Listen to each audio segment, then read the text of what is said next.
Ang bigat ng topic na to ngayon. Ang dami nagtag sa akin, pag-usapan natin. Sa mga hindi nakakaalam, hi guys, Doc Ara here. And alam ko lahat tayo mixed emotions dahil sobrang bigat ng viral story na ito about kay Jello the Cat. And before anything else, alam ko grabe, nakakalungkot, nakakabigla, nakaka-trigger talaga for any pet parent na makikita yon. And I would say valid lahat ng nararamdaman nyo. Pero ito ha, real talk as a veterinarian. Hindi ako nandito para mambash ng kapwa vet or magsabi kung sino ang mali. Because honestly, we don't have the full medical record. And we don't have both sides.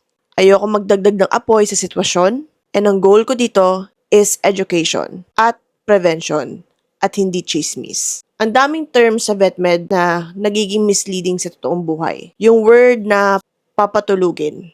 Sa vet world, dalawa ang ibig sabihin nito. Sedation, which is temporary na patutulugin, and euthanasia, permanent sleep, and peaceful passing. Magkaiba, di ba?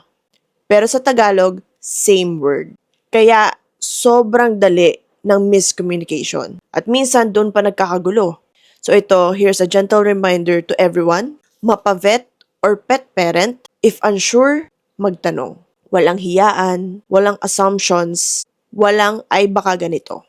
For fur parents, ask directly, tulog lang po ba ito na temporary o hindi? And kaming mga vets, responsibility namin to explain it clear and simple and multiple times para maintindihan ni pet owner. Kailangan malinaw, kailangan may consent, at most importantly, kailangan sure lahat.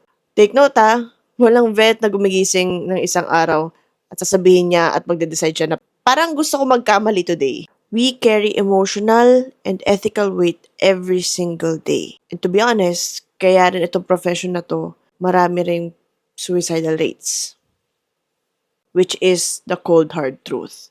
In this situation, masakit sa pet owners and masakit din sa vet community. Pero ito yung pinaka-importante. Gamitin natin itong nangyaring ito para mas maging maingat, mas malinaw, at mas compassionate sa isa't isa.